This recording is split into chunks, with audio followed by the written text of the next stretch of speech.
eu sou a Mica, host aqui do Famosos Conselhos, também a única e sua preferida, tá? Hoje a gente tá começando um episódio muito especial, que eu já tinha chamado ela há um tempo, mas ela estava grávida, ela é empreendedora, ela é uma mulher de sucesso, ela é minha empresária, minha amiga também, uma pessoa que eu admiro muito e tem uma história incrível. Além disso, ela sabe muito sobre mercado de influência, marketing de influência, você que tem marca, você que tá escalando aí nesse mundo digital. Juliana Montessante está aqui para contar a história dela e contar umas coisinhas pra gente, umas fofoquinhas que a gente gosta de Aí você tem saber. a audiência desse podcast, ó, lá no alto. Aliás, uma pessoa que teve a ideia de eu fazer o podcast foi ela. Maravilhoso estar aqui. Fico muito feliz, você sabe disso. Obrigada pelo convite. Foi um convite, tá? Não obriguei ninguém a me chamar. Não, imagina, ela só falou assim, ué, mas eu não vou mentir. Mentira. Ela ficou assim, mas você quer que eu vá mesmo? Eu falei, como, Juliana? Muito bom, né? Poucas pessoas sabem da sua história e poucas pessoas te escutam porque você é uma pessoa low profile, né? É. Você é uma pessoa discreta. Eu tento ser o máximo que posso. Talvez, assim, por estar rodeada de tantas pessoas que brilham também, eu sei o meu papel, que é muito mais feliz, e eu acho que eu performo muito mais no backstage. Mas o seu convite, obviamente, não podia negar, porque esse projeto nasceu Dentro da Collab, acho que um ano.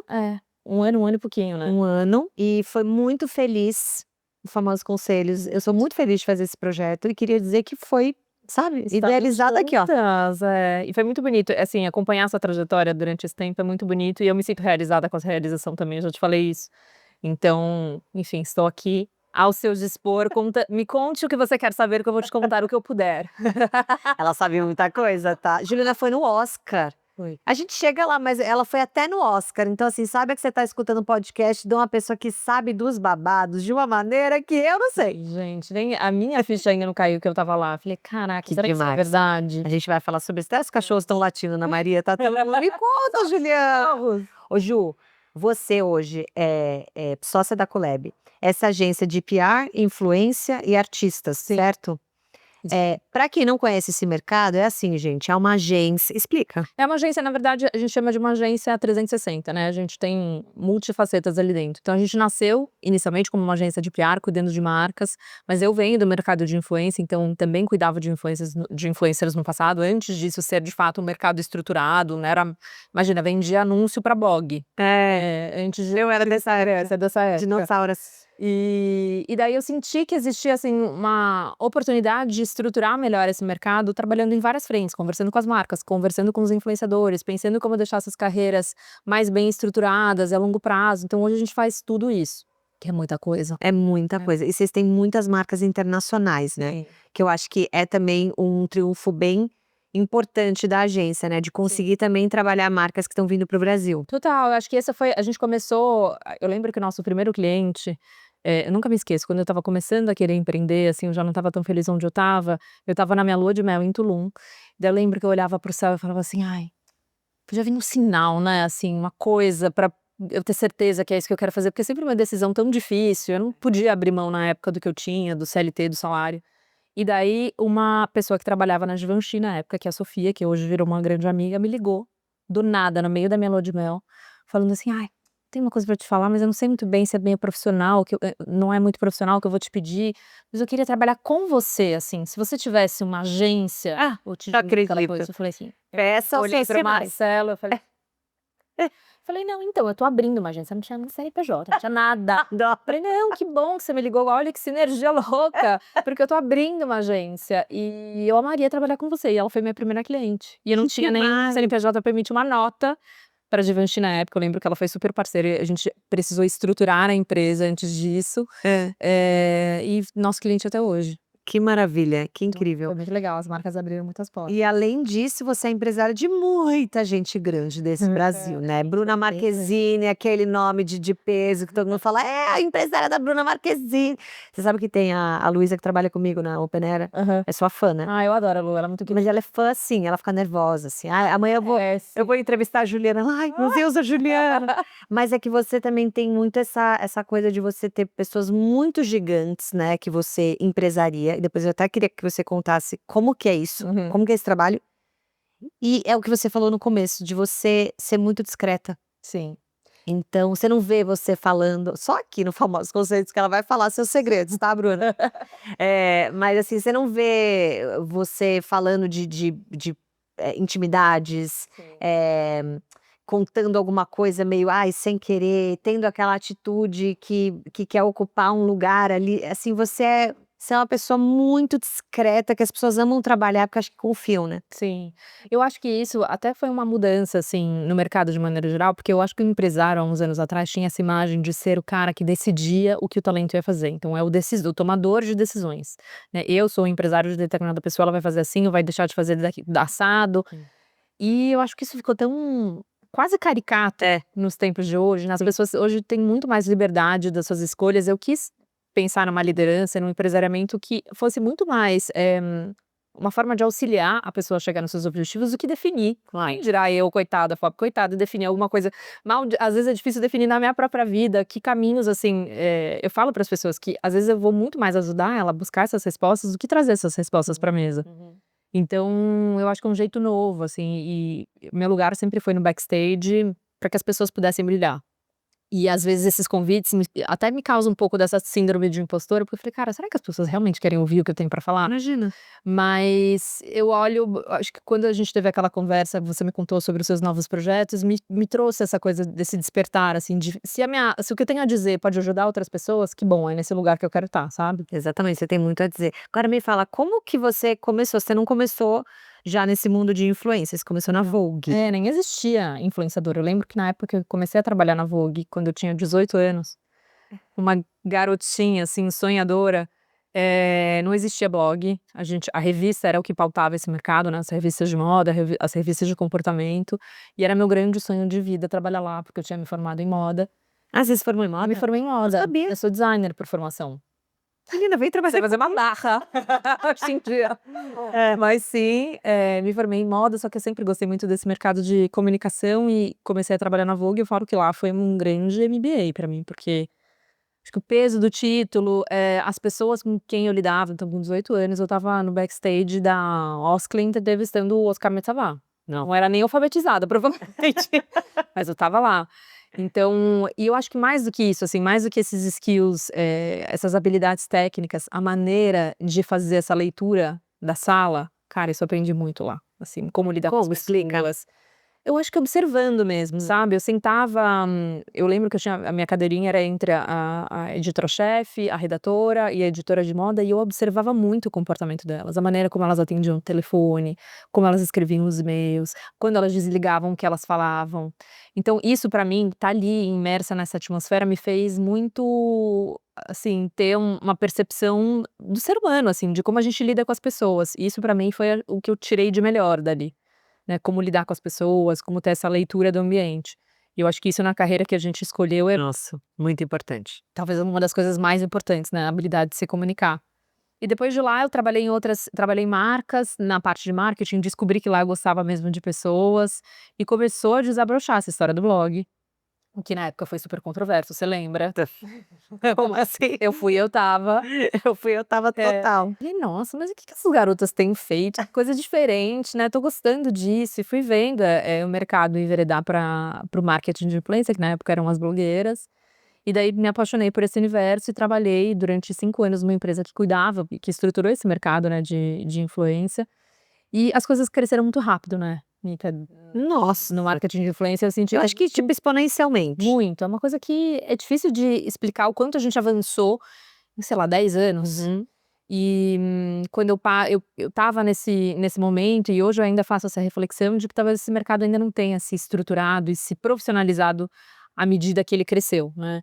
Então eu tinha vontade de abrir uma empresa justamente para falar: "Putz, vamos dar nome aos bois, como a gente transforma isso aqui num negócio ainda mais estruturado e com cauda longa, assim, com vida longa", né, porque à mesma medida que as pessoas surgem, elas desaparecem. Uhum. Então acho que meu olhar tá mais voltado para isso hoje. E aí você, inaugurou a Colab. Há 7 anos atrás, esse ano a gente faz 7 anos. E aí você tem sócios. Eu tenho 2 sócios, 2 rapazes, um deles trabalhava comigo numa dessas empresas, que é o Cauê, e ele era, comercial, então ele vendia as influenciadoras, a gente não era amigo at all, assim, a gente mal se cumprimentava, só que a esposa dele era minha cliente, eu cuidava da comunicação de uma das marcas dessa marca que ela atuava como gerente de marketing. E daí, como a gente tinha uma afinidade, né, a gente já tinha viajado juntas a trabalho, ela sabia que eu estava meio insatisfeita, ela falou: "Putz, meu marido também tá insatisfeito". Eu falei: "Gente, o que ela tá me falando do marido dela, que viagem".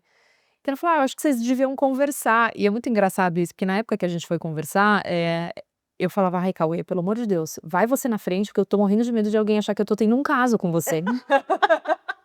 Então, a gente se encontrava na Bate de Latte, que hoje é do lado do nosso escritório, toda vez que a gente vai, a gente dá risada. Eu falei: "Você vai por uma calçada, eu vou por outra, porque eu tenho horror de achar que eu tô tendo um caso com você, tipo, por que eles estão se encontrando?".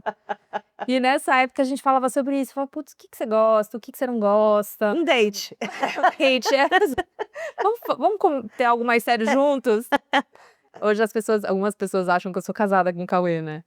E falam: "Nossa, como é trabalhar com seu marido?". Eu falei: "Não, ele é meu marido só na pessoa jurídica". CNPJ. No CNPJ. E daí a gente tinha essa vontade, e nesse momento o chefe da Raquel, né, que era essa minha cliente, que é o Martim, que é o nosso terceiro sócio, que enfim teve uma carreira corporativa imensa dentro da Avon, L'Oréal, ele também já estava um pouco cansado do mundo corporativo e ele ouviu esse burburinho. Um belo dia a gente foi tomar café, e ele falou: "Não, eu quero entrar de sócio com vocês". Eu: "Gente, pelo amor de Deus, eu vou me casar, que sociedade, assim, eu preciso pagar o porcelanato da minha casa". A minha preocupação era muito mais em relação a ter estabilidade. Sim. E daí a gente decidiu que naquele momento eu não estava pronta para aquilo, eu saí de lua de mel, e daí foi quando eu recebi essa ligação, eu falei: "Nossa, eu acho que as coisas estão encaminhando para realmente eu tomar essa decisão", e fui com a cara e com a coragem, e as coisas estão aí. E abriu a E Colab. abri a Colab. Ô Ju, desde que você abriu a Colab para hoje, qual que você acha que é a constância que a sua agência segue? Por que que vocês seguem crescendo tanto, tendo nomes tão grandes, marcas tão importantes? Eu acho que a gente teve muita clareza, Mica, na hora de abrir a Colab, mais do que aonde a gente queria chegar e o que a gente queria ser, do que a gente não queria ser. Então isso pra gente, acho que no dia a dia quando você tá empreendendo, surge um mundo de oportunidades, às vezes você quer agarrar todas elas, né, sentar ali em todos os ônibus que passam, você fala: "Não, mas isso eu tenho que fazer, isso aqui também é importante pra mim". Sim. Então quando isso acontece, a gente sempre tenta voltar nesse lugar de falar: "Não, mas o que que a gente topou que a gente não ia fazer mesmo?". E isso vira meio que o nosso guia, assim, sabe, de propósito, tanto em relação às oportunidades comerciais que surgem, mas de olhar para as pessoas. Acho que a Colab sempre foi muito sobre isso, sabe. Enquanto a gente puder estar sentada com as pessoas, entendendo o que elas querem e tendo essa troca real, É verdade. no offline, isso aqui faz sentido. O dia que isso não for mais possível, daí eu acho que a gente não vai ser mais o que a gente se propôs de fato a ser. Então acho que esses são 2 guias, assim, importantes pra gente. E acho que vocês não têm uma visão heterogênea das pessoas, né, assim, desculpa, homogênea das pessoas. Vocês não têm essa visão de que todo mundo tem que fazer tal coisa. Eu sinto que vocês têm uma visão individual mesmo, assim, Sim. né, e que cada um tem suas forças, que cada um vai para um, né, eh, quando eu entrei na agência eu tinha muito essa preocupação, né, eu falava: "Ju, não me põe em moda, não me Sim, manda em desfile de pasteurizar todo moda". mundo, né. Pelo amor de Deus, eu tenho pavor a desfile de semana de moda. Eu já fiz isso na minha vida, tenho meus traumas, carrego meus traumas comigo. E falei: "Não é, esse mundo não é um mundo que me encanta", apesar de eu adorar a moda, essas semanas de moda, esses eventos de moda realmente não me pegam. E eu nunca, senti que: "Ai, mas você tem que trabalhar, porque isso aqui tá bombando, então você tem que ser igual a fulana que tá Sim. bombando". Isso é uma coisa que dentro das agências a gente vê muito, né. Como esse mundo do marketing digital, ele tá explodindo de gente a cada momento, as pessoas que estão nesse mercado há muito tempo acham que elas têm que fazer o que a fulana tá bombando naquele Sim. momento. Por isso que as pessoas acabam ficando muito sem personalidade ao longo da carreira delas, né. E são poucas que se findam ali, né, na sua essência, na sua autenticidade, vivendo aquilo que elas acreditam, porque a gente também fica muito ansioso para pegar esse ônibus aí que você falou: "Ah, deixa eu sentar aqui, não, eu posso fazer isso, eu posso fazer aquilo", e quando você vê a pessoa não faz nada, fazendo tudo. Sim. Eu acho que vocês têm esse cuidado de colocar as pessoas nos lugares onde elas brilham, né. Sim, eu acho que a gente também abriu a Collab justamente para quebrar esse paradigma de que os influenciadores, eles estavam principalmente as influenciadoras, né, estavam num caminho de muita pasteurização, de tem que, É. para dar certo tem que fazer isso, tem que estar nesse lugar, tem que fazer esse evento, e na verdade não tem que nada. E eu uso essa máxima também para as marcas, né, que às vezes: "Ai, mas tem que abrir uma loja, mas tem que ter o TikTok, mas tem que fazer desse jeito". Vamos começar a olhar para as pessoas e para as marcas de uma maneira um pouco mais individual e cuidadosa, sabe? Uhum. Principalmente com os influenciadores, quando a gente fala de indivíduos, não tem uma cartilha. Muita gente às vezes senta comigo e fala assim: "Nossa, mas eu quero estar lá daqui a 2 anos". Falei: "Nossa, então espera aí, deixa eu abrir o meu baralho de tarô para descobrir esse caminho". Isso não existe, quem te prometer isso tá mentindo, mas eu vou te ajudar a achar o caminho, né. Então, eu acho que a Collab tá muito enviesada para esse cuidado com as pessoas e com as marcas. Como que é empreender sendo mulher? Já já eu chego que você acabou de ser mãe, mas primeiro vamos do ser mulher. Você saiu de uma carreira CLT que você falou, que você não podia abrir mão financeiramente, né, que aquilo, enfim, eh era além de um prazer de você estar em lugares onde você estava brilhando, sendo bem-sucedida, você também tinha necessidade de estar ali.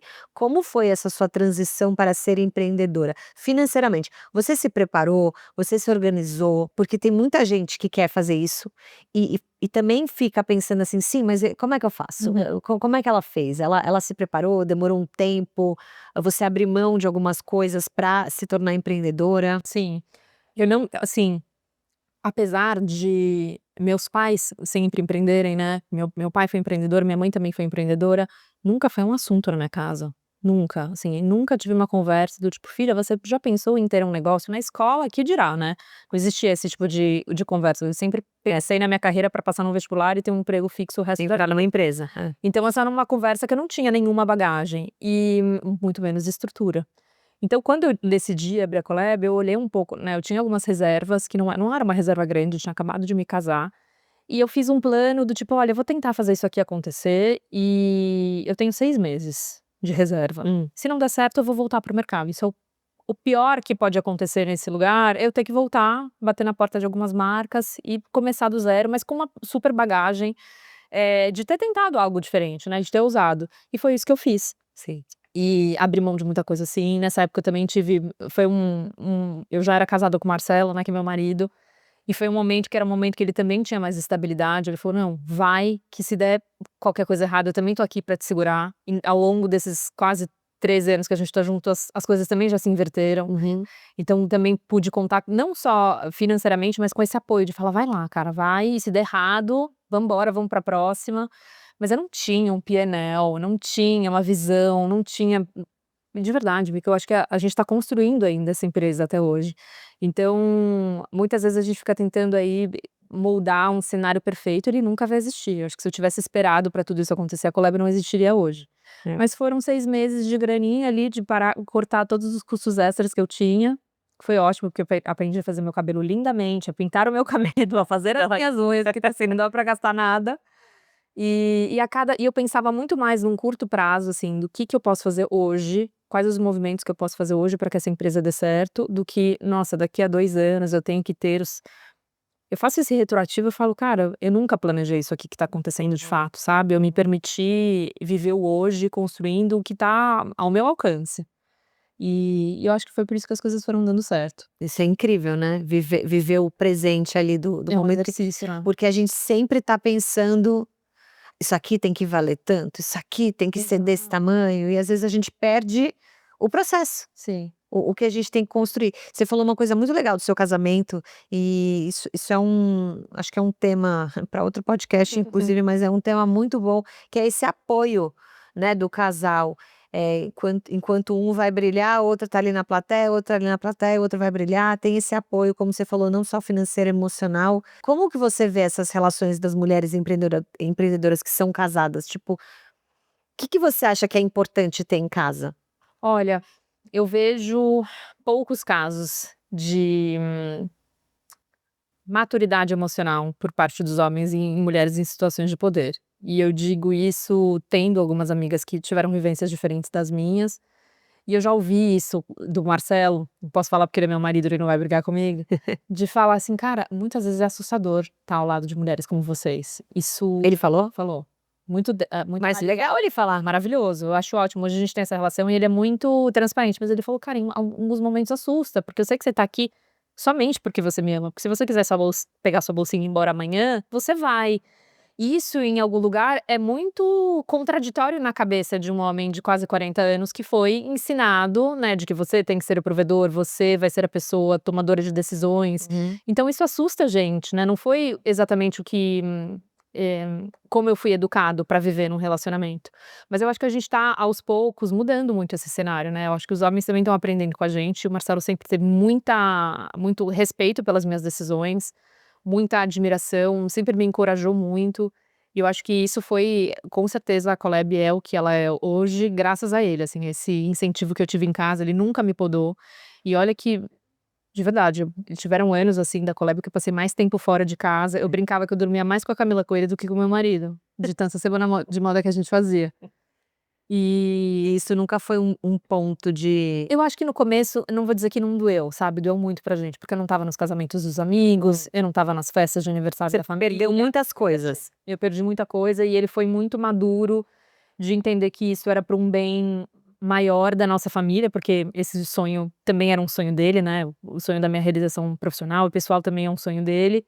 E hoje a gente com maturidade consegue olhar e falar: "Nossa, que bom que a gente fez essa escolha", mas no começo foi difícil, não é legal você ser a pessoa que fica aqui sozinha, né.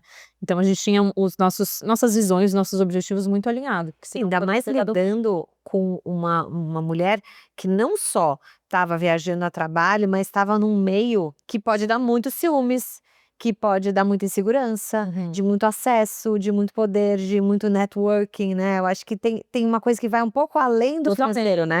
Totalmente. Eu lembro que era difícil às vezes pra quem tá de fora, assim, não vive no nosso universo, é difícil entender que às vezes você vai estar numa after party trabalhando. É. Porque naquele momento que você vai ter uma conexão mais intimista com alguém que é importante de você se relacionar pra depois você falar de trabalho, então assim, era difícil explicar: "Putz, eu tô aqui ó, na after party da Louis Vuitton, mas eu tô fazendo negócio". É.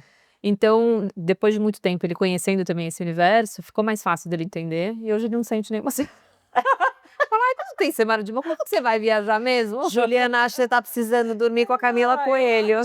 tu vai voltar melhor. É, eu tô brincando, mas depois de muito tempo as coisas ficaram mais fáceis, mas Eu tem acho que você essas também vai sentindo uma segurança, né, de que, de fato, o que você estava vivendo, faz parte da sua vida e vai fazer sempre, né. Os after parties vão acontecer sempre e tem um motivo para eles acontecerem como você falou, e também da segurança que você passa. é, Porque eu acho que tem também muitos relacionamentos que eles se, desestabilizam, porque existe um deslumbramento de uma parte que tá: "Nossa, olha onde eu tô", o outro fica a ver navios, e aí o casal ele vai se afastando, tem aquele afastamento de propósitos de vida, né. totalmente. Daí você volta pra casa e acha tudo desinteressante, né, a pessoa fala mas é porque eu sempre tive essa visão de que o que eu vivo não é a minha vida, é um recorte da minha vida, Mas esse é Ju, o meu como que trabalho. você consegue ter isso claro? Porque cara, você vive umas coisas muito glamurosas, tipo você estava no Oscar com a Bruna outro dia. Como que você volta Assim, acho que minhas raízes, a minha vida não é isso, sabe, não é aí que eu sou feliz. mas quais são suas raízes? Eu sou uma pessoa muito família, eu valorizo coisas muito simples na minha vida, assim, o tempo com os meus pais, com os meus familiares, com os meus amigos, eu não sou uma pessoa de grandes, assim, não preciso de muito, sabe. É óbvio que é uma delícia viver tudo isso, eu falo que isso em algum lugar também me abastece, mas se tudo isso acabasse hoje, não é a não eu, assim, eu não ia entrar em depressão, sabe, não é esse meu combustível. Eu sou muito mais interessada nas vivências que eu tenho com essas pessoas nesses lugares, porque isso é mágico. Putz, foi muito incrível viver tudo que eu vivi com a Bruna no Oscar. Foi incrível ter vivenciado tudo que a gente fez no podcast. É isso que me preenche, sabe? Não o fato de estar aqui em frente a uma câmera ou vivendo esses eventos. Então eu sempre faço esse exercício de voltar mesmo para casa dos meus pais, onde tudo é mais simples, onde não tem glamour nenhum, onde as pessoas se falam sobre problemas que realmente importam. Então acho que se eu não tivesse também essas raízes, eu com certeza seria outra pessoa hoje, porque é um mundo muito encantador, né, de muito ego. Eu brinco na frente da Collab tem uma obrazinha, assim, que eu ganhei, que são várias pessoas dentro de pílulas, várias mini pessoinhas, E eu falo que a gente não pode cair nessa armadilha do próprio ego. E eu faço esse exercício comigo também, porque em alguns momentos as pessoas me procuram e falam comigo de uma maneira como se o que eu fizesse fosse tão importante. No fim, tá todo mundo trabalhando, né? Eu falo que eu sou uma prestadora de serviço igual todos vocês. Então, é importante ter uma base forte familiar pra você não, enfim, não se deslumbrar. Você sabe que eu estava conversando um dia com a minha irmã, que a minha irmã Gabi é professora em Harvard, né, e eu falo que eu sou a mais deslumbrada da família, que eu fico: "Ela é professora em Harvard". E aí um dia a gente teve uma conversa dessas, que eu acho que, na carreira acadêmica é o mesmo glamour de ir para um Oscar, assim, né, você Totalmente. colocar ali na prateleira dos glamoures, tá ali. E ela fala assim isso, ela fala assim: "Mas se Harvard me, definir, quem sou eu?". É, o que sobra, né, quando tira isso. Exato. Então, assim, legal que eu tô lá, mas quando eu sair, você vai me achar tão legal É. quanto agora? Eu falei: "Claro, eu sempre te achei legal". Mas, assim, é uma coisa muito profunda, muito mais profundo, porque quando a gente atinge um ponto na nossa vida de muito glamour, onde as pessoas, elas ficam muito felizes por você e um ponto deslumbradas também, tipo: Sim. "Ai, Ju, me conta as novidades, quais são as fofocas, quem você viu no Oscar e tal". É uma vida, né, muito agitada, com muita gente pública. É muito fácil das pessoas gostarem também de você por onde você tá, Totalmente. né. E eu imagino também que deve surgir essa falta das raízes, que é pra onde você volta, que as pessoas já gostavam de você, já te amavam desde sempre, quando você estava indo pra escola, voltando Sim. e era uma vida de uma criança que Sim. acontecia, né. Você sabe que isso por um tempo até foi uma crise pra mim, porque, como eu vivia muito o meu trabalho, as pessoas que são do meu trabalho obviamente não têm esse deslumbramento, mas eu sentia vontade de falar sobre outras questões com os meus amigos da vida de sempre, só que quando a gente se encontrava, essa era a pauta, eu falava: "Ai cara, eu não quero falar sobre isso", sabe assim, tipo, eu não tô nem aí se a pessoa se vestiu bem, se a outra é tão legal, eu entendo o deslumbramento das pessoas, mas uma época eu acho que eu me tranquei muito até, sabe, porque eu falava: "Nossa, eu acho que eu não tô conseguindo ter conexão com ninguém sobre quem realmente eu sou, sobre o que realmente interessa pra mim". E daí eu fiquei muito nesse casulinho, assim, e depois eu falei: "Não, eu preciso de novo tentar me reconectar com as pessoas e fazer com que elas entendam que essa é só um pedaço muito pequeno da minha vida, né, um recorte". Eu falo que eu não sou empresária de ninguém, eu estou, né, um dia esse telefone pode tocar pra outras pessoas e só não vou ser eu que vou estar ali atendendo. Mas eu acho que esse é um exercício de sempre voltar, pra esse lugar do que realmente importa, porque senão a gente vai com A Deus. gente vai. E falando do que importa, você foi mãe há pouco tempo. Sim. E você, eu te conheci já há um tempo, você é uma pessoa muito animada, muito pra cima, faz muita coisa, muito disposta a trabalhar. Como você tá se descrevendo, é exatamente como você é mesmo, assim, de eu tô aqui trabalhando, eu tô aqui vivendo esses momentos, eu tô aqui compartilhando o meu conhecimento, ajudando pessoas e curtindo esse processo. Só que daí chegou a Tota, Uhum. que é sua baby, linda, gente, que ela tá com quanto? 8 meses. 8 meses. E, eu lembro que a gente foi tomar um café, você já estava grávida. Eu fiquei com tanta vontade de cantar, mas olha que coisa, vou te contar por que eu não te Não, contei. pelo amor de Deus, por que não? Não, Porque a gente não conta não, mesmo. mas eu fiquei com medo, olha como as coisas são, eu acho importante falar isso, eu fiquei com medo de você achar que eu não ia dar conta, porque eu estava grávida, te juro. Mas eu tenho Eu 3. sei, mas eu falei como você estava num momento de transição, eu falei: "Putz, meu, eu acho que se eu falar pra Mica que eu tô grávida agora", é isso, eu não era mãe, eu não tinha a percepção que você teria, mas eu fiquei com medo de falar assim: "Putz, ela vai ser mãe agora, não vai ter o mesmo gás", que é o que realmente as pessoas que não são mães enxergam sobre a gente, né. Eu acho que depois que eu virei mãe, eu parece que eu tô sempre pedindo desculpas por alguma coisa. "Ai gente, desculpa que minha filha passou mal hoje, chega um pouquinho atrasada. Ai, desculpa que eu não consegui". E não tem que pedir desculpa de nada, lá é o único lugar onde realmente eu não sou É. substituível, né. Exato. Mas aquele dia eu não te contei por isso. E olha que bobagem, Eu não acredito, te sério? juro. Eu achei que era porque não conta. Não, eu fiquei com muita vontade de contar, principalmente porque eu estava louca pra saber como é ser mãe, e você é mãe de 3, mas eu tive medo, e hoje eu vejo que foi uma grande bobagem, assim, que você talvez teria me aconselhado e me preparado, porque veio aí. Jamais teria te Não, preparado. não tem, Eu né, posso ninguém te prepara, aconselhar, né. não, né, você pode dar 10.000 conselhos pra alguém, a pessoa vai falar: "Tá, obrigada, mas não foi suficiente", É. porque não é. E essa chegada dela, como foi ser mãe nesse meio que pode ser tão cruel com esse momento da mulher, porque o mundo da moda tem os seus Sim. muitos preconceitos, né, É. com a mulher mãe, "Ai, tá grávida, ai", não é só tá com menos gás, mas assim, não sei se você faz parte mais do nosso mundo aqui, né, Sim. sem, enfim, sem filhos. Como que você sentiu isso? Eu acho que assim, a minha gravidez foi super planejada e desejada, então há algum tempo eu estava querendo ser mãe, mas eu acho que quando eu me tornei mãe, foi muito difícil pra mim fazer esse exercício de desacelerar, porque o trabalho tem uma parte muito importante na minha vida.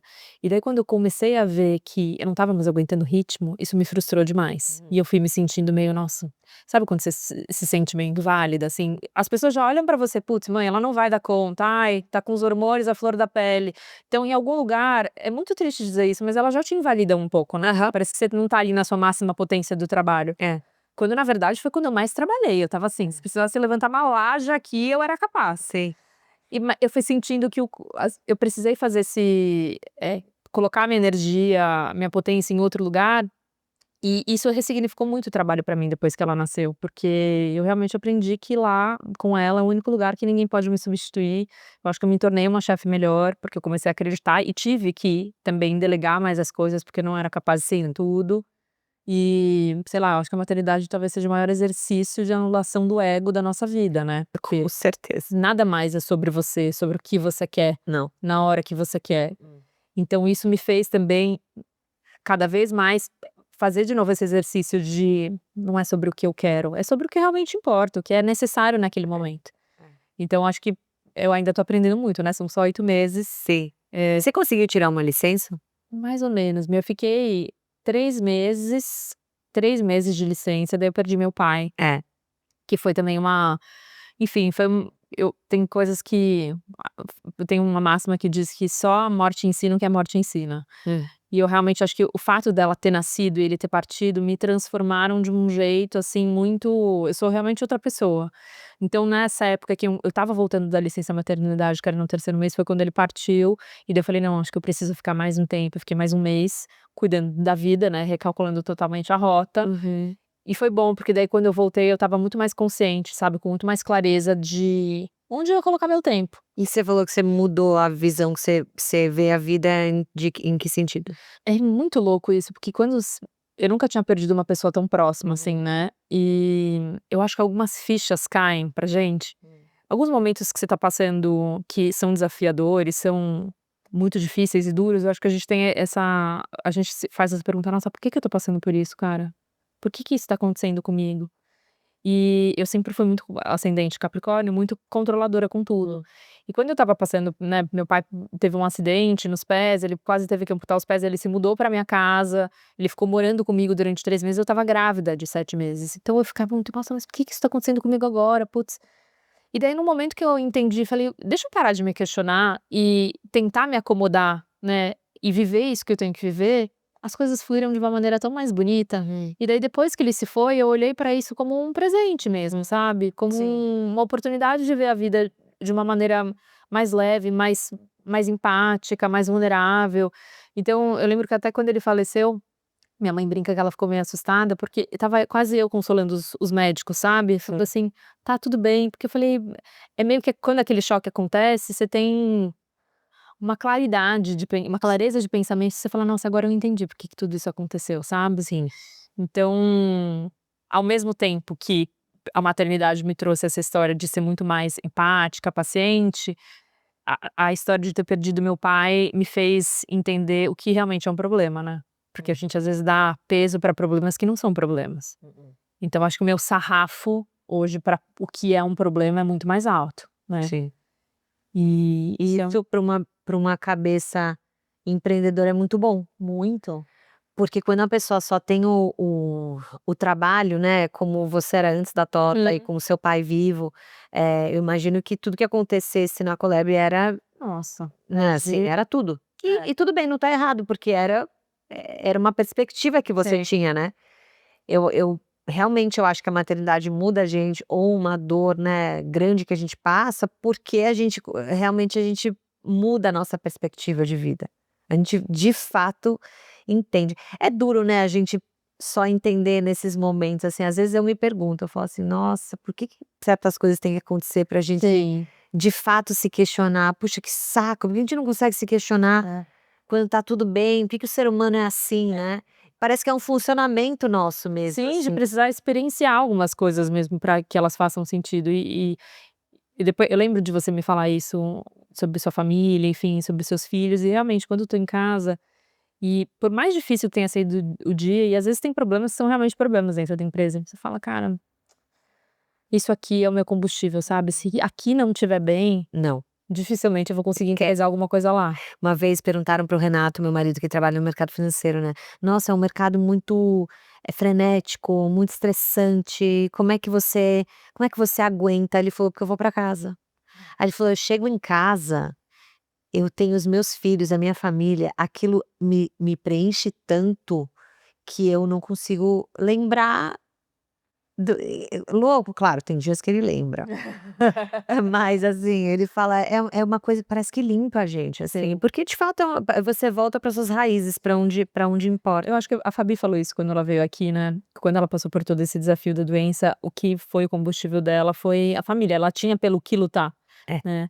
Eu acho que isso pra mim é muito importante, o dia que eu tenho que enfrentar um dia difícil, eu falo: "Nossa, mas eu tenho alguém tão bom me esperando em casa que é isso aqui que vai ser meu alicerce, meu norte". É muito legal enxergar a maternidade também desse jeito. Claro que a maternidade tem suas dificuldades, até porque o meu terapeuta me falou isso uma vez e pra mim ficou tatuado no meu peito, eu e Sandy. Eu falei assim: "Doutor", eu tive a Luísa e eu senti, eu não sei se você sentiu isso, mas eu senti uma agonia por amar tanto ela. Tá. Eu não sabia o que fazer com aquele amor. Eu falei: "Ninguém me falou que eu ia amar desse Aham. jeito". Aí eu falei: "Meu Deus, a minha mãe me ama desse jeito". E às vezes eu fui, né, outro Sim. podcast. O jeito que a gente olha para os nossos pais depois que a gente tem filho é muito louco. E aí, ele falou assim: "Sabe por quê?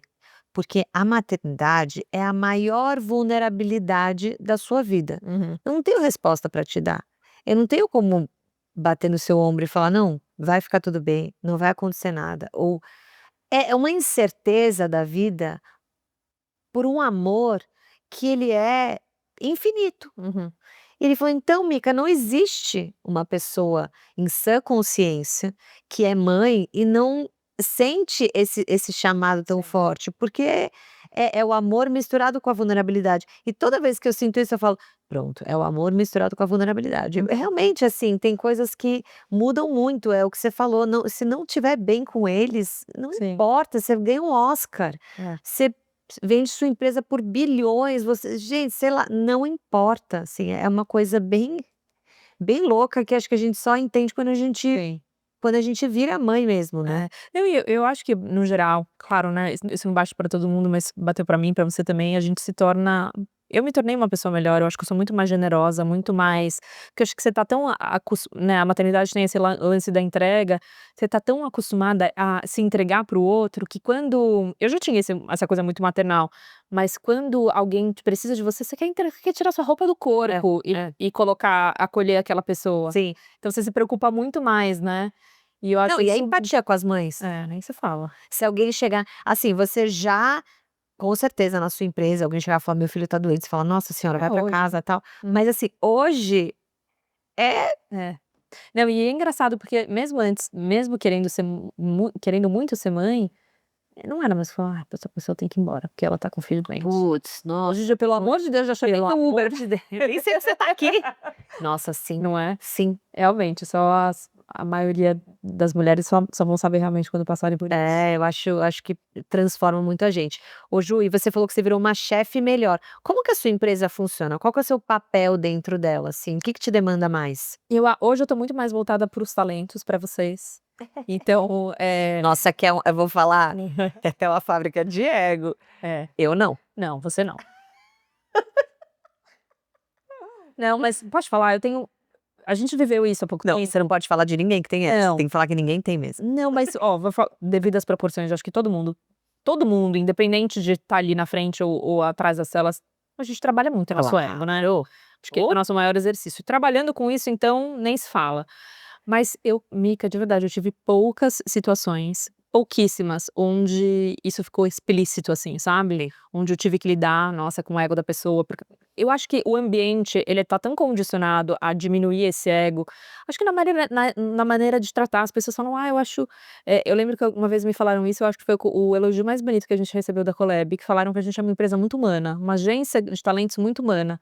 E eu acho que isso tá na maneira de tratar, assim, cara, É. as suas dores talvez sejam as mesmas que as minhas, Então, hoje meu trabalho tá mais voltado para as pessoas, a trabalhar esses egos, vontades, desejos, medos, e isso demanda tempo, né, e assim É uma espécie de psicóloga, às com vezes, pra certeza. Eu falo que eu sou formada em psicologia, só não tenho diploma. eu imagino. E, por exemplo, um talento chega pra você, vamos colocar eu, pra não falar de ninguém, falar de mim, né, vamos supor, sei lá, chega e fala: "Ju, tô muito insegura, tô sentindo isso, esse começo de ano que eu falei ou final do ano que eu falei pra você? Final do ano passado. Final do ano passado, que eu tinha uma crise existencial com a minha carreira profissional. Uhum. E a gente, conversou. Como que você se preparou para chegar nesse lugar que consegue aconselhar? É intuitivo? É uma junção de vivências que você teve? É um talento, seu desde, sei lá, Uhum. nova você conseguia fazer isso com as pessoas? Eu acho que é um pouco de eu sempre fui uma amiga, sabe aquela amiga Conselheira. conselheira? Eu acho que eu sempre tive uma facilidade de me colocar no papel do outro, assim, tive uma visão empática com as pessoas. Mas eu sempre tento fazer isso, tirando os meus interesses pessoais, Hum, como um primeiro lugar. Então, sim. assim, eu confesso, quando você me ligou, eu falei: "Putz, o que que será que aconteceu com a Mica? Será que ela quer ir embora?" Te juro. E daí quando você foi me fa mas eu pensei: "Cara, mesmo se ela quiser ir embora, se for por algum motivo, se a gente tiver errado, acertado, eu gosto tanto dela". Então, eu acho que isso vem a minha admiração pelas pessoas que estão ali, vem primeiro do que os meus interesses Uhum. pessoais. Talvez nem deveria ser assim, né, sendo empresária, mas esse é o jeito que eu encontrei de liderar. Eu acho que é o jeito também que as pessoas querem ficar. É, eu acho que sim. E eu acho que essas vivências, enfim, ter vivido com muitas pessoas e ter tido perspectivas diferentes do trabalho, né, eu já fui marca, já cuidei de talentos, já fui intermediário, então eu consigo ter uma visão holística de sobre o que a pessoa quer. Mas muitas vezes eu não tenho essas respostas. Eu já tive que lidar com situações pessoais da vida dessas pessoas que influenciavam no trabalho, onde eu falava: "Cara, não tenho bagagem para te ajudar, mas eu vou te ajudar a encontrar pessoas que possam te ajudar nesse momento". Porque também eu lido com situações, assim, que são muito desafiadoras, separações, casamentos, investimentos, recomeços, cancelamentos. Tem muita coisa que realmente eu não vivi ainda tudo que eu preciso viver para te ajudar nesse momento. Então a gente busca parceiros, psicólogos, pedagogos, mentores, que ajudam a gente nesse sentido. Que você acha que é o ponto que pega mais num influenciador, num talento? Que você não tem só influenciador, né, você tem artistas, mas o que você acha que hoje é a maior dor dessas pessoas? A maior dor dessas pessoas, Claro que tem suas particularidades, assim, mas você acha que o nível de cobrança é isso que eu ia falar, é cobrança. Cobrança, eu acho que as mídias sociais no geral colocaram um holofote que faz com que, no geral, todo mundo ache que tudo acontece muito rápido. Então é sempre você se comparando com a grama do vizinho e você não celebrando as suas próprias conquistas. Fala assim: "Ai, não, isso é legal, mas vai ser legal mesmo no ano que vem, quando eu estiver naquele lugar e quando eu começar aquele projeto".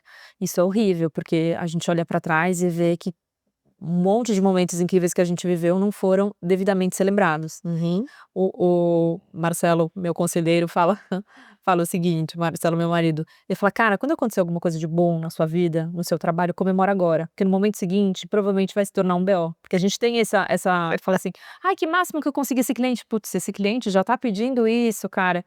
Então celebra, de fato, as coisas que você tem. E a gente tenta fazer esse exercício também de dar o tempo às coisas, sabe. É uma carreira construída, um legado construído em anos, não em meses. E eu acho que esse talvez seja o maior desafio das pessoas serem tão ansiosas. É, eu falei isso outro dia do Famosos Conselhos, que eu, enfim, estava recebendo muitas mensagens para o podcast voltar, Uhum. e eu comecei a achar estranho, não achei, achei legal, pode mandar. Achar estranho a das pessoas falando: "Nossa, mas cadê o podcast? Mas era meu companheiro, gente, eu treino com ele, eu viajo com ele, eu pego estrada toda semana, eu escuto, eu escuto, eu escuto, eu escuto".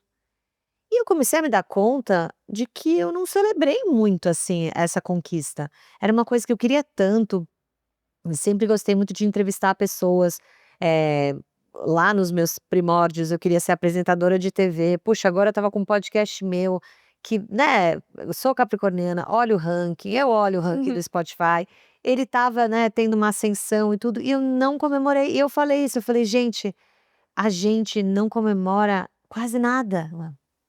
Tudo é o "mas será que tá bom o suficiente?". Mas não é o podcast tal, né. É, Porque a Call Her Daddy, ela vendeu, aí você fala assim: "Tá bom, mas assim, eh, é uma cobrança tão louca, e a nossa cabeça também vai tão rápido para um patamar de uma pessoa, às vezes, que tá fazendo 10 anos a mesma Exato. coisa, né. Eu acho que as mídias sociais trouxeram exatamente isso, é um recorte temporal muito curto. Muito.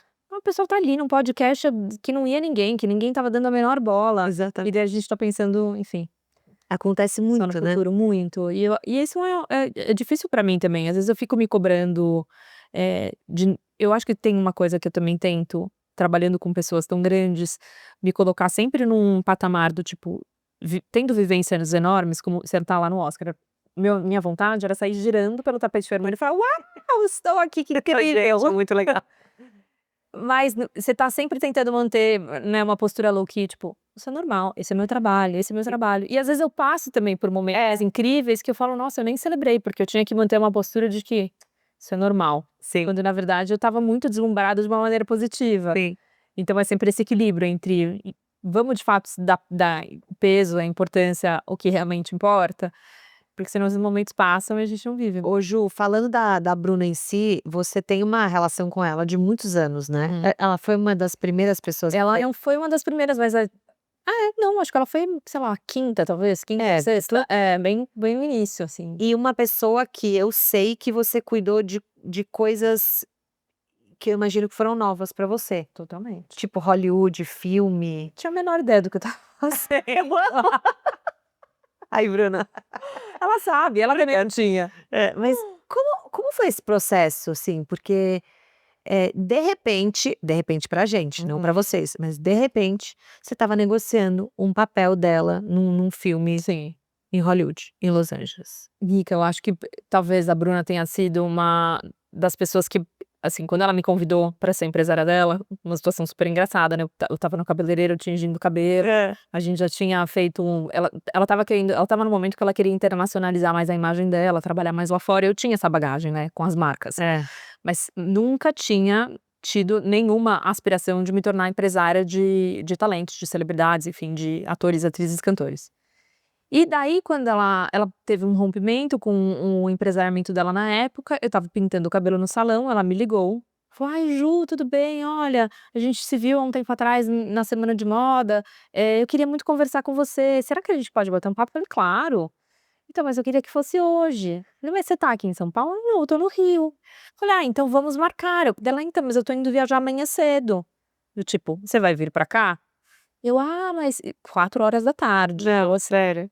Fui eu falei: "Não, imagina, eu posso ir, que hora você tá em casa?". "Ah, eu tô em casa umas 7h". Ai, amiga, eu estava com uma roupa tão horrorosa, eu nunca me esqueço isso, eu estava assim, tipo, uma roupa de ir num salão, sabe? A calça mais X, a blusa mais nada a ver, um look de salão. E eu lembro que eu fui tirando os papéis da cabeça, assim, ó, falava assim para o cabeleireiro dele: "Não, mas não tá na hora", eu fui ruiva para o Rio de Janeiro. Eu fui para o aeroporto de Congonhas, guichê da Latam, eu lembro que na época eu liguei para o Cauê e falei: "Cara, eu vou passar no meu cartão, uma passagem, vai ser meio cara, mas é que eu vou conversar com a Bruna", ele: "Não, vai, pelo amor de Deus". Fui com a malinha com a bolsinha de mão, sem não tinha onde dormir. E daí fui lá na casa dela, cheguei, coitada, parecendo uma louca, eu acho que nessa hora ela meio se arrependeu, falando: "Ai gente, não sei se era muito bem o que eu queria". É você que trabalha com as marcas internacionais. De que jeito, né. Eu lembro que caiu não, foi bizarra essa história, caiu café na minha roupa, no avião, parece até mentira.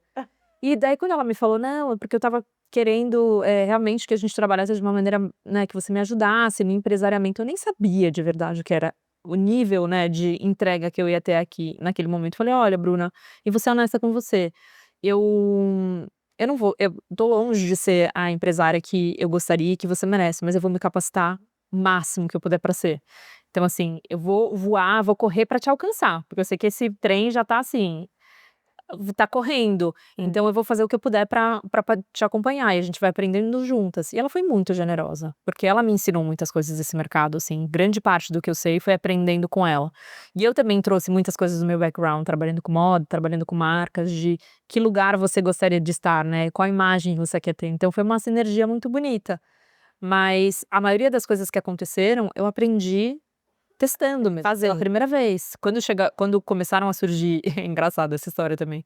Ela começou a fazer os testes, né, para os trabalhos que chegavam nos Estados Unidos, imagina, eu tinha que falar inglês num teste interpretando Era meio eu tenho esses vídeos, um dia eu te mostro, é meio por patético, favor. porque assim, a gente fazendo uma cena dela interpretando, sei lá, um elfo na floresta, eu tendo que ler essa linha aqui em inglês e interpretar. Falei: "Ai, desculpa, porque talvez você não passar, vai ser meio culpa minha", sabe. Porque era meio época da pandemia e Total, a gente tinha que fazer os testes, tipo, online, ela ia pra minha casa, ou a gente fazia online. Então eu fui aprendendo tudo nesse mercado fazendo junto. É. Então, quando as coisas aconteceram, foi muito celebrado, porque realmente a gente ralou, sabe. Sim, sim. Mas, eu sempre fui, acho que você não precisa ter todas as respostas, mas eu tinha muita vontade de fazer aquilo acontecer, então eu me jogava, falava assim, pesquisava, falava com amigos que trabalhavam com direito fora do Brasil, falava: "Putz, eu tô com essa situação, qual caminho eu devo seguir? Ah, fala com essa pessoa". E Mas você é a pessoa que negociava os contratos de fora? tudo. Tudo? Sim, até a gente assinar com a UTA, que foi depois dela ter feito o filme, mas quando ela fez Besouro Azul e passou nos testes, a gente foi até os Estados Unidos fazer o teste presencial, as propostas chegaram pra gente, tipo: "Olha, esse é o caminho que a gente tem, vai custar o valor que a gente tem é tanto, esse é o nível de exposição de imagem que a gente vai precisar dela, é um contrato de tanto tempo". Eu já tinha um background dos contratos, comerciais, né, então já entendia mais sobre essa linguagem. E também já entendia dos contratos artísticos aqui no Brasil, porque nessa época ela já tinha feito, Maldivas na Netflix, então eu sabia como isso funcionava dentro do nosso universo. Mas a hora que você tá negociando com a Warner Brothers, é realmente, assim, um frio na barriga de ler 30 vezes e falar: "Cara, será que é isso mesmo? Será que é isso mesmo?". Dividir também com os meus sócios, Sim. e deu certo, Que mas incrível, né. é, É incrível olhar para essa trajetória e ver quanto você desbravou de si mesma. muito. Porque eu acho que isso tem muito do empreendedor, né, da pessoa, essa frase aí que você falou: "Eu não sei, mas eu vou ser a melhor, eu vou me capacitar". É. Acho que essa coisa de se capacitar é uma grande vontade que falta muito nas pessoas. Uhum. Às vezes as pessoas veem o sucesso e falam: "Ah, é ali que eu quero chegar".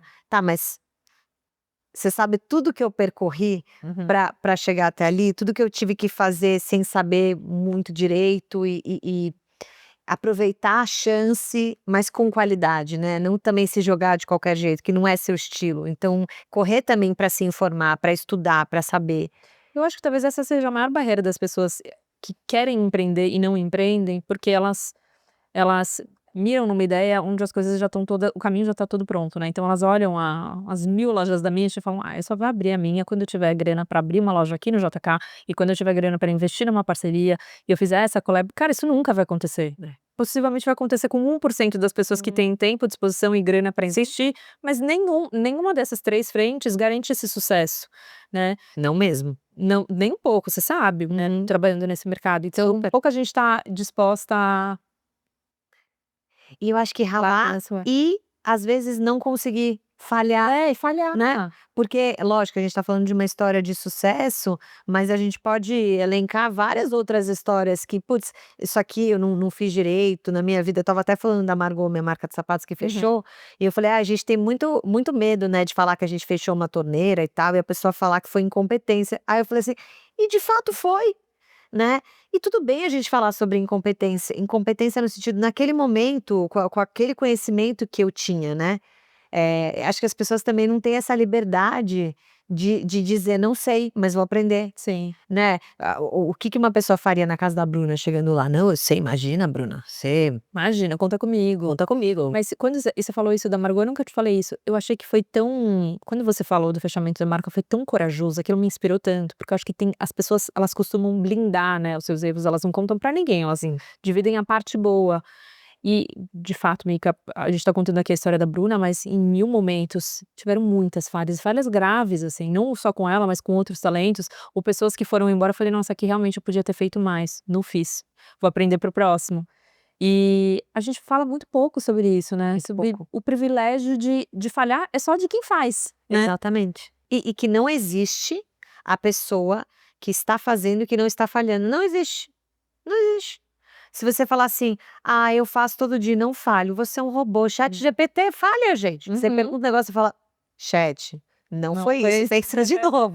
Então, ó, a gente não se dá esse espaço. Eu lembro quando a Margot fechou, falaram assim pra mim: "Mas você vai falar o quê? Fala que a Misha tomou um tempo". Aí eu falei: "Não, eu vou falar que não deu certo". Uhum. E falar aquilo, eu falei, né, dando umas tremelicadas lá, falando: "Ai, meu Deus, lá vou eu, lá vou eu". Vou pular. pular naquela piscina cheia de julgamento, de gente que vai se mandar, fala: "Tá vendo?". Tá vendo? Mas o que que vai mudar na minha vida também? A pessoa falar: "Ah, ela foi incompetente?". Talvez. Hoje eu falo, hoje eu dou curso falando: "Não faça isso, não faça aquilo, não faça o que eu fiz, não cometa esse erro". Acho que isso que é legal, né, o ponto é errar e falar: "Beleza, entendi o que que eu errei, vou fazer melhor". No fim, essa é a maior oportunidade que a gente tem de corrigir a rota, né. E eu quero seguir acertando, mas também aprendendo com os erros, sabe. E a gente tenta fazer muito isso na Colab e permitir também fazer com que as pessoas, assim como você fez, enxerguem que tá tudo bem, né. Às vezes, principalmente os influenciadores, os artistas falam: "Não, mas essa pessoa tem uma carreira, olha aqui". Eu falei: "Não, mas já tem, olha, vai mais pra trás, corre mais, né, pra você ver da onde vem". Nossa, exato, porque tudo também hoje é assim: "Ah, porque tem dinheiro". É, É, porque é filha do não sei quem, os nepo baby, né, como é? nepo baby. "Ah, Ah, Sasha". Sasha. Porra, eu conversei com a Sasha sobre ter marca. Gente, é um rolê, mas é um rolê, mas é um rolê. Lógico, claro que você, constrói uma audiência, claro que você tem condições também de ter estudado, de Sim. ter mais, né, de sair de um lugar diferente. Ninguém está dizendo que não é esse ponto. Inclusive porque existe é, mu pouquíssima gente com muito privilégio, e esses privilégios fazem a gente sair de um Sim. lugar diferente do outro. De jeito nenhum tô querendo comparar uma pessoa que, Uhum. enfim, tem que fazer um outro tipo de rolê para chegar aqui. Mas eu também acho que as pessoas elas, colocam como se fosse um trabalho muito tranquilão, assim, Muito. muito já tá ganho. É porque na verdade elas, tudo isso que elas criticam, na verdade, são justamente elas precisam achar motivos pra elas mesmas não terem feito, É. né. Então, quando falam assim: "Ah, a Mica abriu uma marca", mas é muito fácil, né, porque ela é Ela é influenciadora, herdeira. herdeira, Herdeira é ela uma das coisas que eu não tinha entendi qual que é o sonho dela. ela já tinha, né, já tinha trabalhado com milhares de marcas. Elas precisam achar respostas que justifiquem o fato delas não terem feito É. o que você fez, delas não terem aberto mão do que você abriu. É. Então, Mas a Juliana é empresária da Bruna. mas Também, imagina. por isso que todo mundo quer ir pra lá. É, Mas tranquilo ser empresária da Bruna, hein. super. Tranquilo. Gente, uma coisa assim, não, vai, Com toca. responsa, imagina, É só coisa bem tocar, é só ficar simples. respondendo e-mail falando: "Não, não, sim, não, sim". Ô Ju, como você vê o mercado de influência hoje? O que que você diria para as pessoas que estão começando, já que você tem essa experiência em marca, em pessoas, você acha que as coisas estão mudando? Para onde você acha que esse marketing de influência está indo? Eu acho, eu quero acreditar também, tá, acho que talvez tenha esse uma coisa meio Vamos acreditar junto. futurista. Eu acho que as pessoas têm discutido, talvez não se preocupado ainda, né, nem todo mundo tem se preocupado em ter de fato uma influência positiva, né, o que o seu trabalho, como ele influencia de uma maneira real. A gente não tá falando sobre compra, sobre consumo, também sobre isso, mas não só sobre isso. Qual é o legado, que você quer deixar diante de tanta visibilidade, né, quando você olha pra alguém e fala: "Nossa, essa pessoa tem 15 milhões de seguidores", o que mais ela fala além do dia a dia dela, do que ela consome, da onde ela viaja, do que ela gosta. É muita gente, né, a gente tá falando às vezes de Nossa. um país. É. Então eu tenho visto as pessoas falarem mais sobre uma influência com responsabilidade, uma influência positiva e que realmente acontece fora das telas. Mas, ao mesmo tempo, Mica, a gente sabe que o mercado de influência aqui no Brasil, ele é muito controverso em alguns lugares, É, né. verdade. A passo que a gente tem essas conversas e evolui para esse lugar, tem muita gente que, enfim, cresce e ganha visibilidade em cima de algo que é vazio, né, É. muito superficial.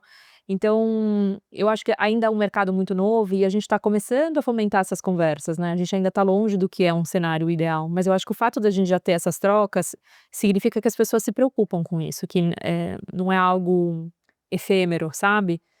E eu vejo pessoas, principalmente gente que está muito tempo na internet como você, Que cansa um pouco, né. cansam, acho que fica num lugar: "Tá bom, mas eu já fiz isso, o que mais eu posso fazer? O que que será que eu vou querer fazer isso pelos próximos 5, 10 anos?", É. né, que foi a conversa que a gente teve. Aham. Ou como eu uso tudo isso que eu tenho de bagagem para influenciar positivamente a vida de pessoas que não querem trabalhar com isso necessariamente, mas que podem aprender com o que eu aprendi. Sim. Então acho que eu quero ver mais casos como esse, sabe. E as marcas, você acha que tem um posicionamento parecido? Eu acho que elas têm se preocupado mais, mais uma vez, eu acho que tem espaço para todo mundo, né. Ainda tem as marcas que não se preocupam necessariamente com o que elas estão colocando no mundo, e elas querem Vender. venda mesmo, é um post no feed de 3 stories, vamos embora, e converteu, não converteu. E outras são preocupadas em ter um impacto social, um impacto positivo na vida das pessoas, colocar um produto na rua que realmente mude a qualidade de vida delas e não seja só mais algo para vender. Mas ainda acho que são poucas. Você acha que tem a ver com, quanto a marca é financeiramente grande? Tipo, se a marca é mais rica, ela é maior, ela tá melhor, ela tem essa preocupação agora natural de impactar de uma maneira mais profunda, e marcas que estão começando querem uma coisa mais rápida ou não? Acho que não, e pelo contrário, acho que às vezes tem marcas que têm toda a infraestrutura, todas as ferramentas, condições, pessoas capacitadas para colocar um produto ou uma comunicação, enfim, uma percepção que impacte mais positivamente a vida das pessoas, elas não fazem, né, porque elas são mais preocupadas com lucro e tá tudo bem, lucro é ótimo, todo mundo tem que focar nisso. Aham. Mas pelo contrário, eu vejo às vezes marcas que são pequenas, que não têm infraestrutura, não têm, assim, pilares suficientes para terem esse tipo de conversa ainda, mas aquilo é tão forte, assim, é tão pulsante, e às vezes elas até colocam isso na frente dos ganhos comerciais, mas tem verdade naquilo, sabe. É uma marca que existe por algum motivo, não nasceu para vender biquíni, Sim. nasceu por algum motivo, né, para atender uma dor do consumidor, não é uma marca que cresceu para ser existe para ser vendida somente. Então, acho que muitas vezes esses grandes empresários, empreendedores e marcas têm que aprender com os micro mesmo, né, com o que eles têm feito e produzido. E eu acho que os micros ou quem tá começando tem essa visão mais moderna também, É. né. Tem uma geração vindo com uma visão mais Menos moderna. cristalizado, né, do que É.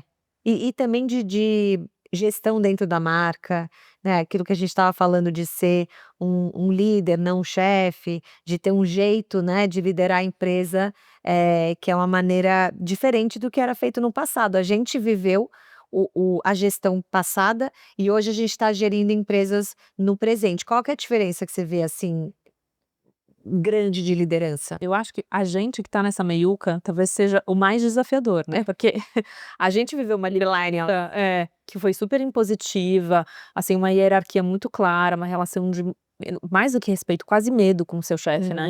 Sim. De pouco diálogo, e eu acho que agora quando a gente viveu teve essa bagagem e a gente quer liderar de uma forma diferente, mas em alguns momentos eu falo: "Ai, será que eu tô sendo mole demais?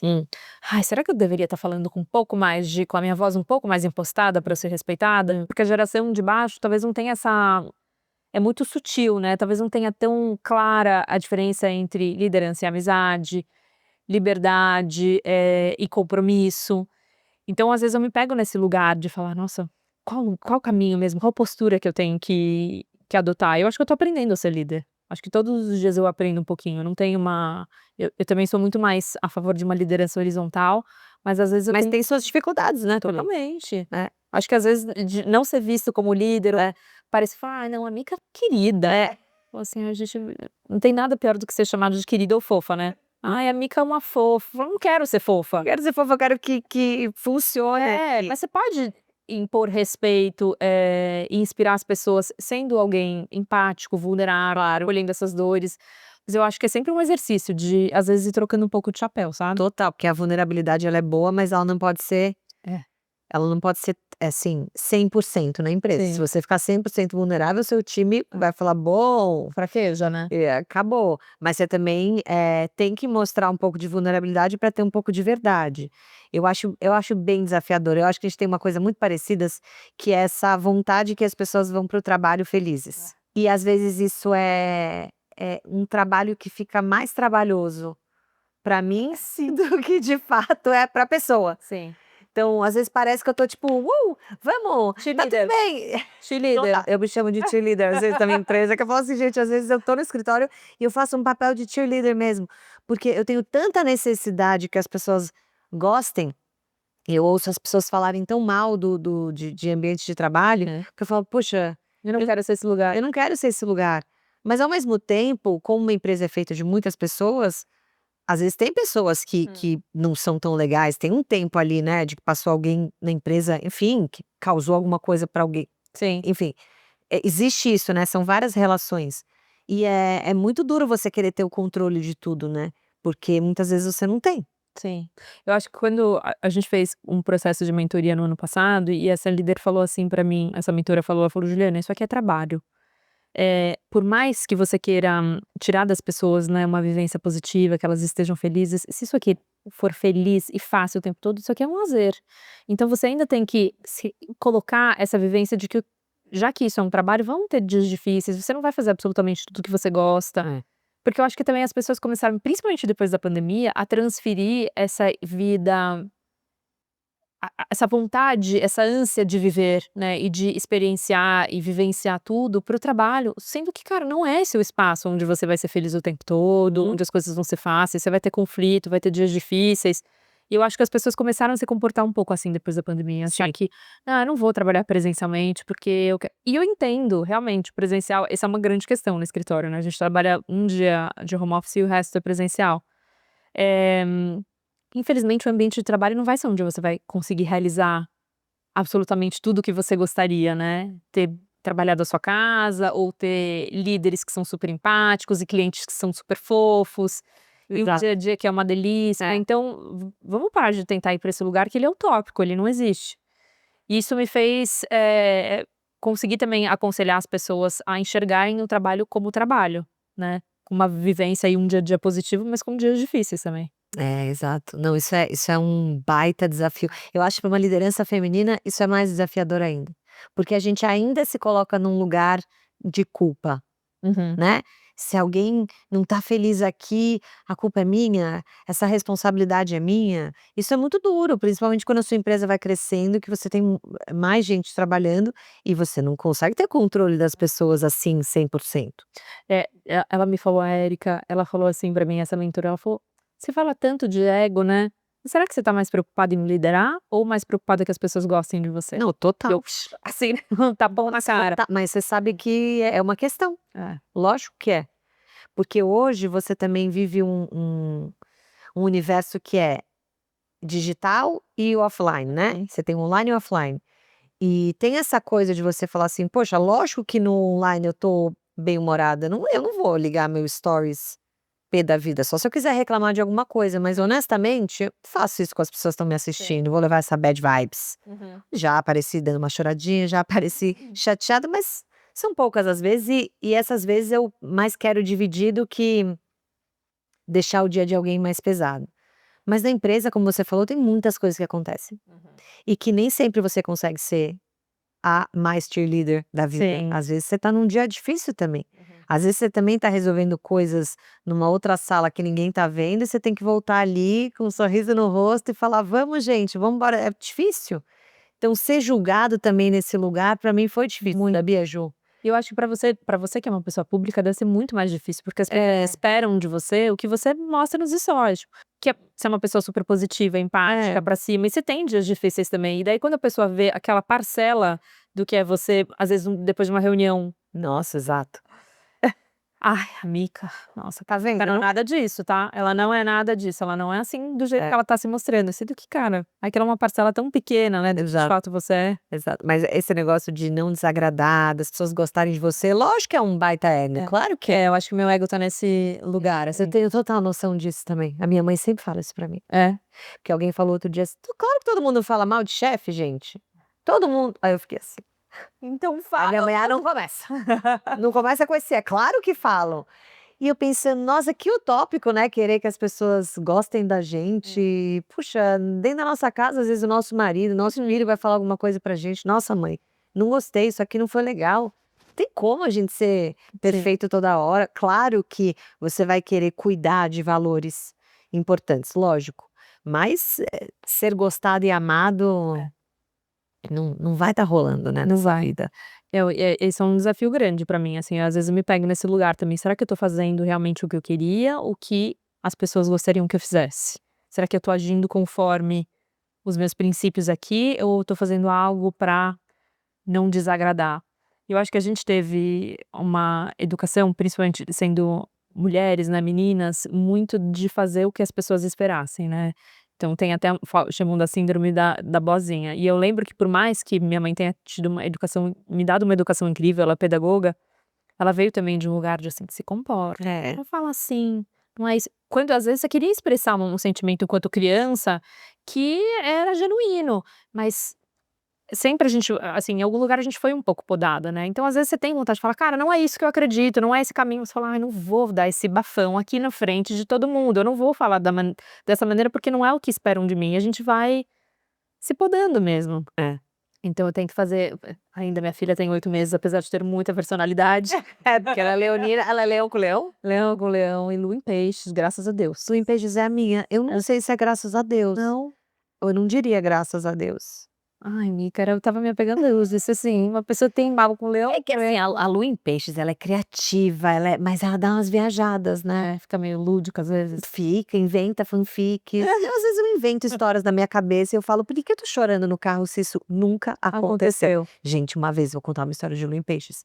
Eu estava no carro, comecei a escutar uma música triste e comecei a ter o meu momento de chorar. Aham. Adolescente, adole. É, e eu tinha uns 20 anos, eu realmente, mas eu estava sozinha. De repente, parou uma amiga minha No carro do lado? e eu estava aos prantos, e ela olhou pra mim. Meu Deus, o que aconteceu? Pra eu explicar, eu constrangidíssima. Meu cachorro está doente. Tipo, inventa uma história, né. Não, mas era muito amiga minha, entendeu? Que tipo, ela sabia quase tudo da minha vida, então ela falou: Não dava nem pra "O mentir. que aconteceu? Ah, uma TPM, um negócio". Só que eu estava no meu momento, assim, eu quero chorar porque eu quero, Aham. e eu quero fazer um drama na minha cabeça porque eu quero. Eu não quero que você me pergunte o que que eu tenho, porque é o meu momento. Só que ela parou do meu lado, gente, juro. Eu fiquei tão E você constrangida. contou?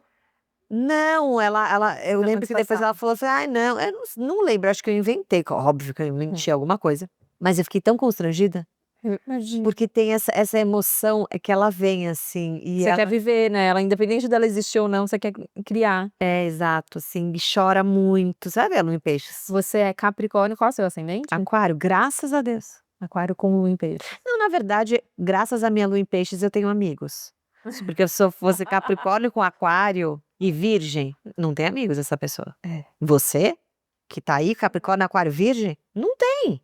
Pessoa muito terra, né, De terra, né. e Aquário, ele é legal, mas ele é um pouco individualista, assim, então ele também, tipo: "Ah, eu gosto de você, mas se você não gostar de mim também não tô muito aí". Prioriza muito, né.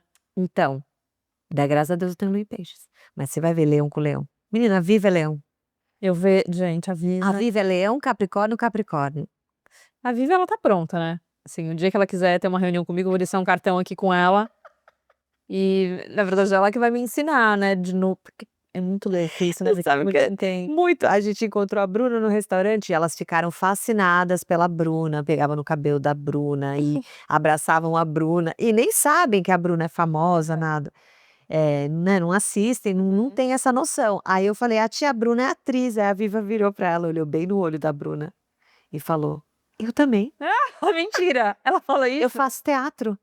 Aí eu falei assim: "Pede uma bênção aí, já pede, já fala assim: 'Seja minha madrinha'". Gente, mas eu achei muito engraçado que ela falou assim: "Eu Eu também". também. Tipo, você é atriz? Eu também. Ela tem 4 anos. Não, eu acho muito legal a maneira como você lida com a individualidade de seus filhos. É, cada um é cada um É muito único, assim, é muito legal você ter essa sensibilidade também pra desenvolver isso neles. Você estava me contando que a Viva tá no teatro é, e a Luli tá na ginástica olímpica, ela ginástica vai. olímpica. É. Não, e assim, não queira colocar a Luísa num palco, ela não gosta, não é onde ela se sente hoje, pode ser, mas as apresentações da escola, ela tá lá assim: O "Gente". que que eu tô fazendo aqui, né? Só que assim, é uma mente criativa, é uma artista.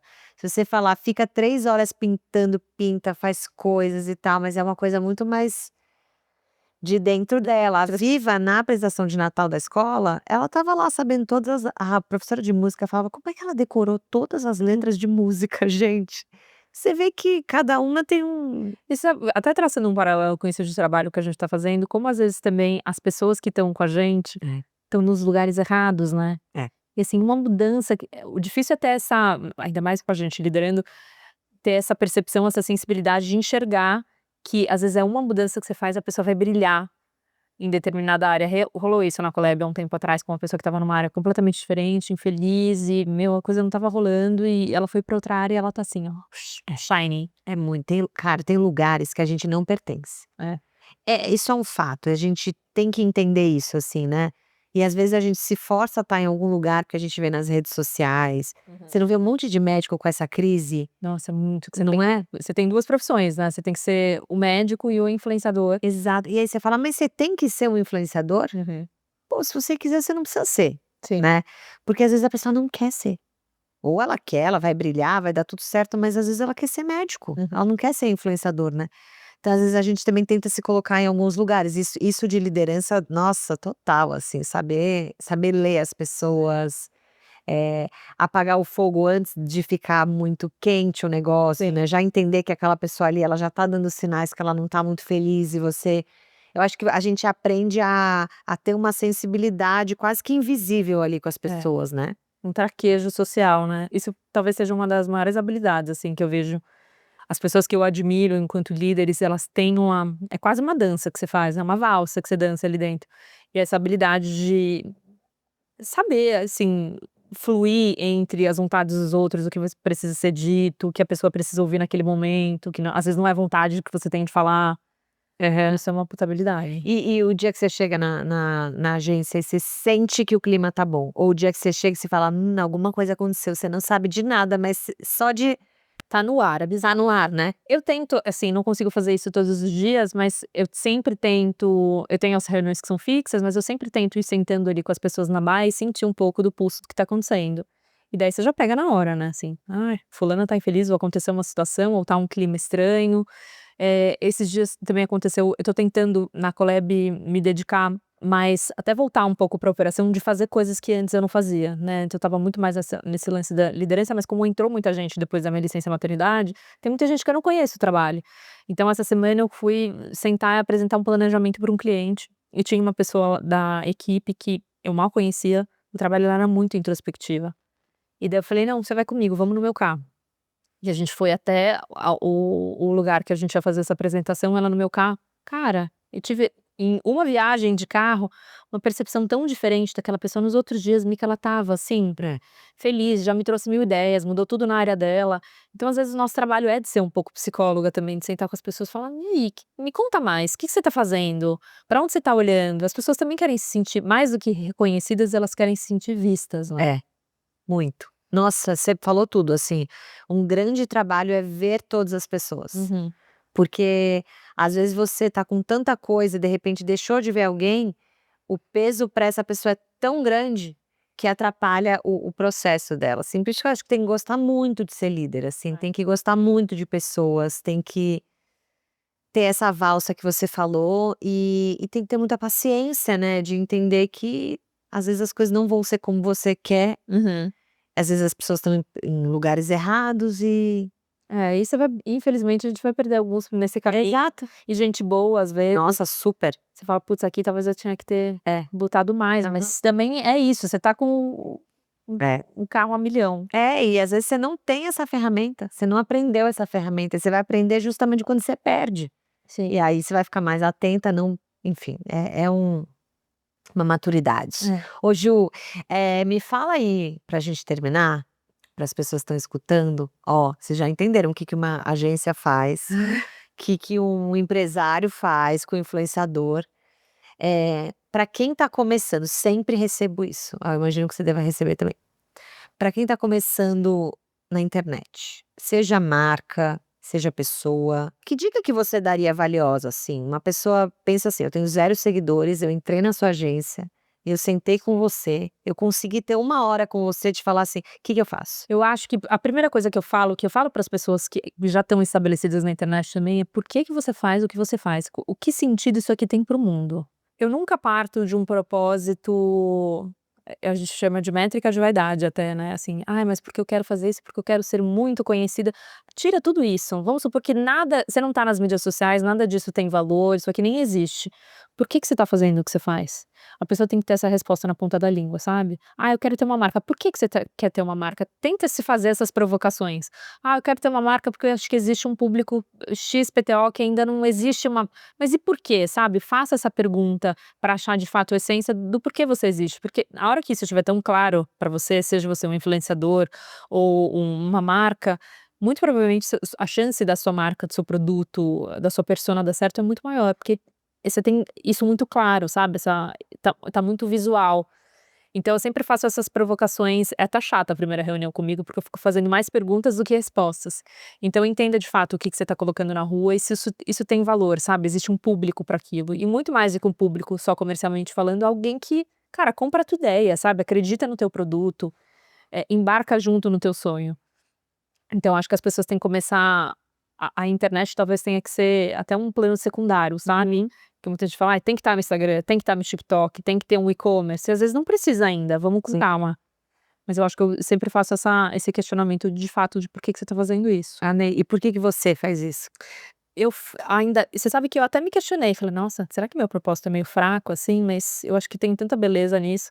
Eu quero ajudar as outras pessoas a atingirem os seus próprios sonhos, sabe. Acho que meu sonho também acho que talvez o meu sonho seja ajudar as pessoas a atingirem os seus próprios Sim. sonhos.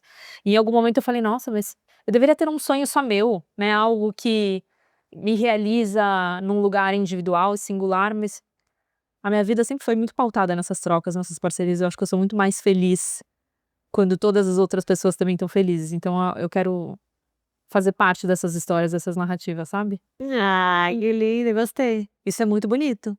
É bonito. Isso é Hoje eu muito vejo beleza nisso, assim, acho que a gente, enfim, tem muito a ver com o que eu aprendi, com a troca, com a parceria, acho que a gente vai mais longe juntos mesmo. sim, e ver o outro se realizando com a nossa ajuda, eu acho que é assim, fazer parte de muitos sonhos, né, É, não só de um.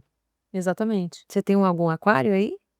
Isso é um Meio do coletivo bem céu. bom. É o meio do céu? É, Ah, então tem, nossa, sim! meio do Ah, céu. sua missão é o coletivo, É, nunca algo individual, sim. sempre para mais gente, e para impactar uma coisa que também impacte o mundo, de alguma maneira. Ai, eu amo que toda vez que eu falo com a Mica eu descubro mais alguma coisa sobre o meu mapa que eu não sabia. Meio do céu em aquário é muito legal, e sempre estar à frente. Quem tem meio do céu no mapa, igual a Ju, sempre estar à frente, é pensar no coletivo. O aquário, ele é muito visionário, ele enjoa muito do velho, né, Nossa, sim. então é sempre querendo mudar e olhar a vida de uma maneira mais nova, mas sempre com o coletivo. Eu acho que você sabe porque o Renato, ele é aquariano, sempre quando eu pergunto do sonho, ele sempre me fala uma coisa meio global, assim, da vida, nunca é individual, isso é Nunca. muito do aquário.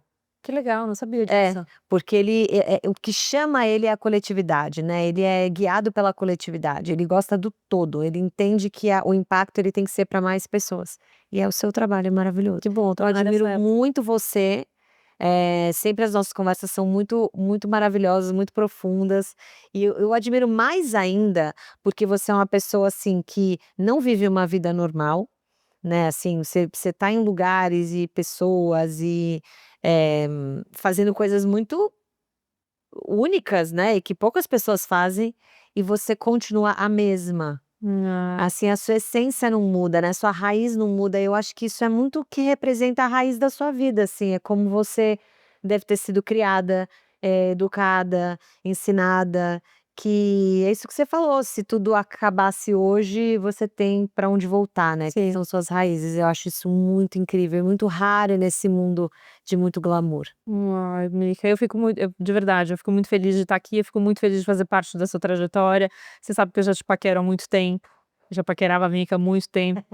E, enfim, eu fico de verdade honrada em fazer parte de tudo isso e ver, assim, o que você está criando que tem você já tinha uma comunidade, eu acho que o que você está criando agora impacta as pessoas de uma outra maneira, uma pessoa de uma forma ainda mais perene, assim, e genuína. Então parabéns, você conta comigo sempre. Te amo. Te amo. Obrigada, Ju. Essa foi Juliana, tá, gente? Eu vou deixar o Insta da Ju aqui, da Collab também. E se vocês tiverem perguntas, mandem, né, Ju? Super, vou adorar responder. Manda que ela responde. E até a próxima, gente. Beijo.